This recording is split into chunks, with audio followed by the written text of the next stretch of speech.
जय हिंद साथियों, मैं सुनील कुमार आप सबको स्वागत करता हूं अपने इस यूट्यूब चैनल पर। आज आइए महाभारत के बारे में मैं आपको एक प्रश्न बता रहा हूं और उसका समुचित उत्तर इस पर लिखा हुआ है। आप चाहे तो इस वीडियो को स्किप करके या स्क्रीनशॉट लेकर आप इसका आंसर नोट भी कर सकते हैं। काफ़ी महत्वपूर्ण है। 2 नंबर के लिए ये बिहार बोर्ड के एग्ज़ाम के 12th के एग्ज़ाम के लिए पूछा जाता है। 10th क्लास में भी संस्कृत है कर्ण से दान वीरता चैप्टर, उसमें भी थोड़ा सा महत्वपूर्ण भूमिका का काम करेगा। चलिए आइए, प्रश्न क्या है?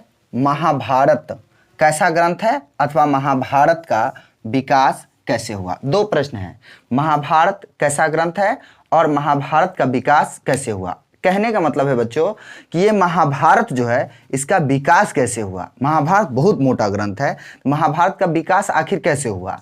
चलिए देखते हैं। महाभारत एक धार्मिक और ऐतिहासिक ग्रंथ है। कहा जाता है महाभारत एक क्या है? धार्मिक और ऐतिहासिक ग्रंथ है। इसमें कौरवों और पांडवों के युद्ध का वर्णन है। इसमें जो कौरवों था और पांडवों था उसके युद्ध का वर्णन है। अगर आप कौरवों और पांडवों के बारे में नहीं जान रहे हैं तो आप क्या कीजिए, कमेंट बॉक्स में कमेंट कीजिए। अगर जानते हैं, जितना जानते हैं तो कमेंट में कमेंट कीजिए कि आखिर कौरव कौन है और पांडव कौन है। चलिए, कौरवों और पांडवों के युद्ध का वर्णन है जिसमें पांडव, जो कौरव और पांडव है उसकी बात कर रहा है। पांडव सत्य और कौरव असत्य के लिए युद्ध करता है। जब महाभारत होता है तो ये तो ऐतिहासिक और धार्मिक ग्रंथ है। इसमें कौरव क्या है? असत्य के लिए युद्ध करता है और पांडव सत्य के लिए युद्ध करता है। ठीक है।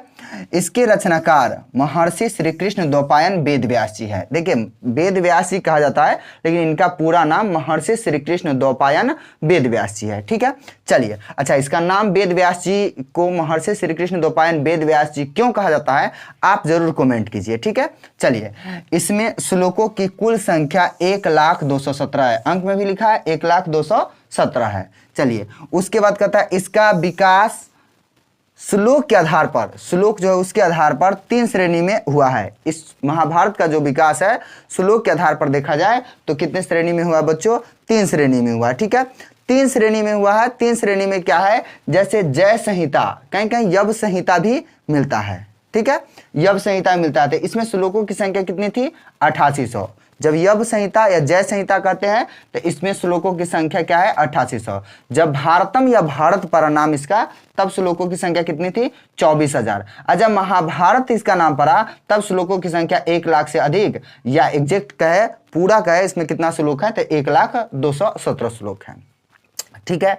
अब महाभारत का विकास जब 3 श्रेणी में हुआ तो 1,0217 श्लोक है इसमें। यहां से ऑब्जेक्टिव में प्रश्न पूछते हैं कि महाभारत में कितने श्लोक है। तो महाभारत में कितने श्लोक की बात करें तो महाभारत में ऑप्शन के हिसाब से देखेंगे तो 1 लाख से अधिक भी दे सकता है या 1,0217 दे देगा। ठीक है। अब देखिए क्या कहता है, महाभारत में 18 गो पर्व है। महाभारत में 18 गो पर्व है।